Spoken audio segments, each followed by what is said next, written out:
জল থেকে উদ্ধারের পরেও প্রাণ ছিল রাহুলের, দাবি ইউনিটের সঙ্গীদের। ঠিক কি ঘটেছিল তালসারিতে শুটিং এর পরে? জানা গিয়েছে সকাল থেকে শুটিং এ ব্যস্ত ছিলেন রাহুল এবং তার সহকর্মীরা। বিকেলের দিকে শুটিং শেষ হয়। শুটিং ইউনিটের একটি সূত্রের খবর অনুযায়ী তারপর একাই জলে নামেন অভিনেতা। রাহুলের সহ অভিনেত্রী শ্বেতা মিশ্র ছিলেন সেইখানে, তবে তিনি সৈকতেই দাঁড়িয়েছিলেন। জলের তলায় নাকি রাহুলের পা আটকে যায় বালিতে, আর তখনই ঢেউ এসে আছড়ে পড়ে। রাহুল সেই ঢেউ সামলাতে না পেরে ডুবে যেতে থাকেন। বিপদ বুঝতে পেরে শ্বেতা রাহুলদা ডুবে যাচ্ছে বলে চিৎকার করে সকলকে একজোট করার চেষ্টা করেন।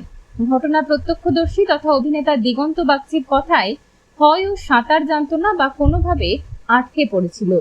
হঠাৎ টেকনিশিয়ানরা চিৎকার করতে করতে বলেন রাহুলদা ডুবে যাচ্ছে। যখন উদ্ধার করা হয় তখনও বেঁচে ছিলেন অভিনেতা রাহুল বন্দ্যোপাধ্যায়। জল থেকে উদ্ধার করে হাসপাতালে নিয়ে যাওয়া হলে চিকিৎসকরা জানান আগেই মৃত্যু হয়েছে অভিনেতা রাহুল অরুণোদয় বন্দ্যোপাধ্যায়ের।